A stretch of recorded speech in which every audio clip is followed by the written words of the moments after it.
So this is Mailbag, guys. These are comments and questions you guys leave on the channel that I feel are worthy of a shout out. But before we get going, remember normal parish notices apply. So if you haven't subscribed to the channel, why not? Hit the subscribe icon. If you want to be notified when new content hits the channel, it's the bell icon's the one for you. If you like the video, give it a thumbs up. If you want to support the creation of videos on the channel, help me out. The Patreon account is down below. Also are the Facebook and Instagram feeds. That's where announcements and shenanigans get reported. So back to the video. It's been quite a mammoth recording session this afternoon of mailbag items, and this is the last one, thank God. So we're going to start off with user333, who is again another prolific commentator on the channel, in response to Jupiter and MX1 marriage, ARIA MIDI cable, System-8 reset and S6000 internals done in October 2019. And he writes, "Hello, Tech Music Tech Guy. You have a very generic YouTube name.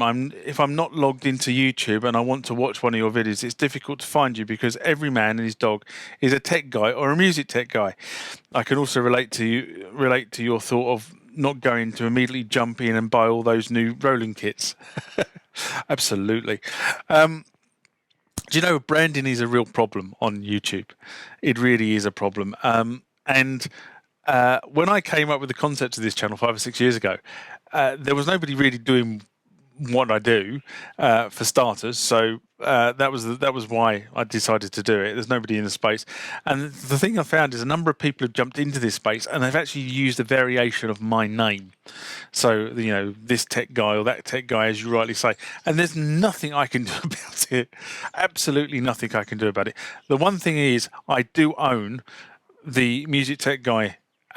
Music Tech Guy UK, all the relevant website addresses. So if you type one of those in, you will hit my YouTube channel, because that's the way it's set up. But at some point in the future, those web addresses will actually be full websites for the next stage of where I want to go. But this is an evolution, and I'm sort of seeing how people are reacting and how the channel is growing before we sort of kind of get to the next evolution, which is a full-blown website.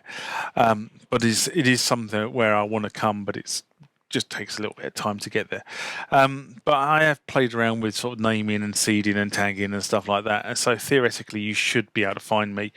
The other side of it is that if you search for specific videos on some of the stuff I've done, so like T1 and the Oasis and stuff like that, you tend to find my videos are actually quite high up in the list of videos that are returned.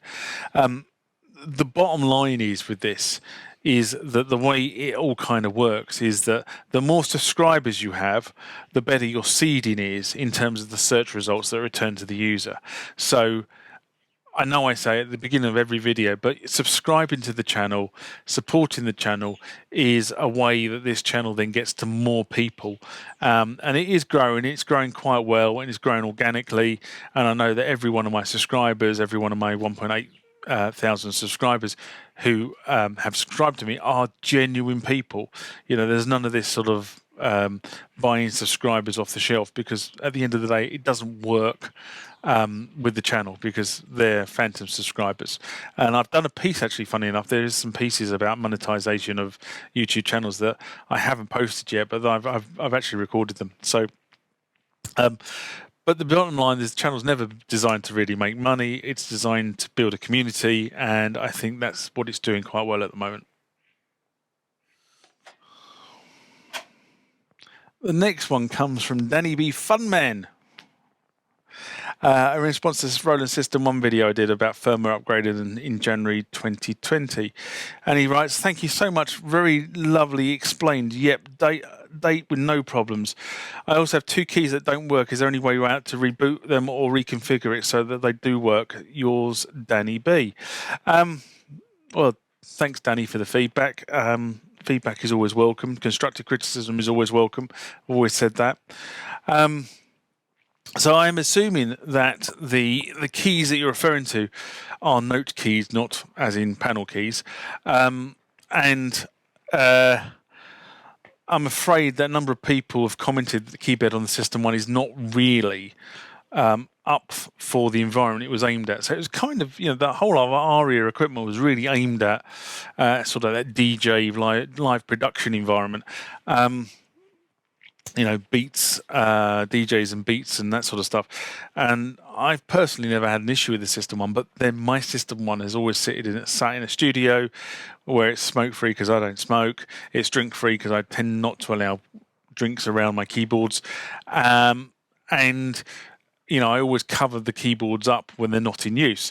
So there's little chance of, foreign objects getting in there, or try to make sure that it's hard as foreign objects to get into the keyboard as possible. If two of the keys are not working, then I've got to be honest and say I suspect that there's an issue with the contact area on the keyboard. It could be as simple as the fact that there's like a plastic tag that sits underneath the key.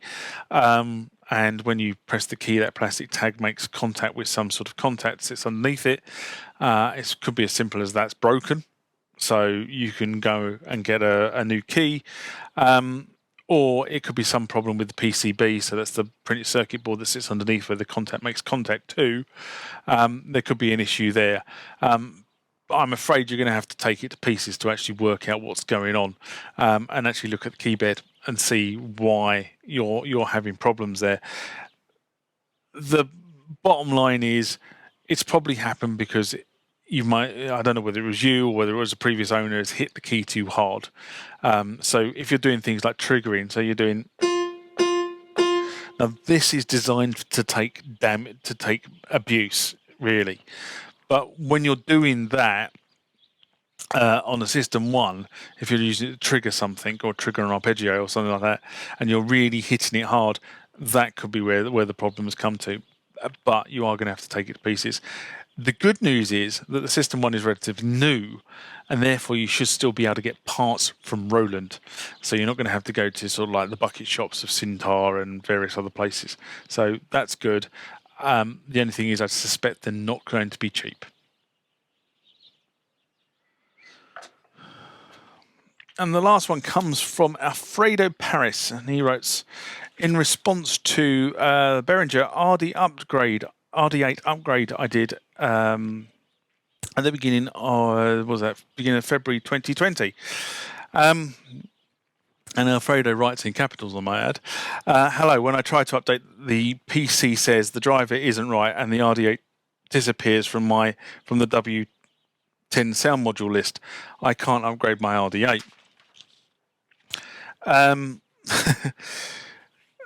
The problem is these things are really quite difficult to diagnose when you have sort of that level of description. So I kind of respond to these questions in diagnose mode of these are the kind of things I would do.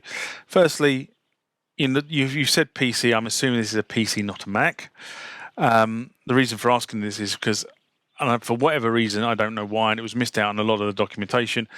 The RD8, to do an update on the RD8, you have to download an additional piece of software onto your PC to make it work. So, and that piece of software effectively forms the bridge between the PC and the RD8. Now, the RD8, which actually, funny enough, is off camera, but it's just there, is class compliant. So you plug it into your Mac or your PC, and it will show up as a device. Unlike the Roland stuff where you have to download and put a driver on, the RD8 is class compliant until you put it into update mode. As soon as you put it into update mode, it loses its class compliancy, and you have to have something on the PC that actually looks for it and talks to it, okay, to do the firmware update. So that's what's going on, and I suspect your issue is coming from the fact that if you've got a PC, you haven't got this additional piece of software. Now, if you have got the additional piece of software, my advice is very simple. Uninstall the lot, reboot the PC, and then install it again. But when you're installing it, make sure that you're able to see any windows that pop up, because those windows could be the things that are telling you what is going on. Now, typically on a Mac, especially if you've got Catalina now, if you install somebody else's software onto that machine, the Mac will automatically block it. And Windows 10 is going down the same route, okay? You have to tell the machine that you are allowing the machine to use those drivers, otherwise they're quarantined. And especially on the Mac, if you don't unblock it within 30 minutes, that's it, you've got to uninstall it. So hopefully that's given you some pointers.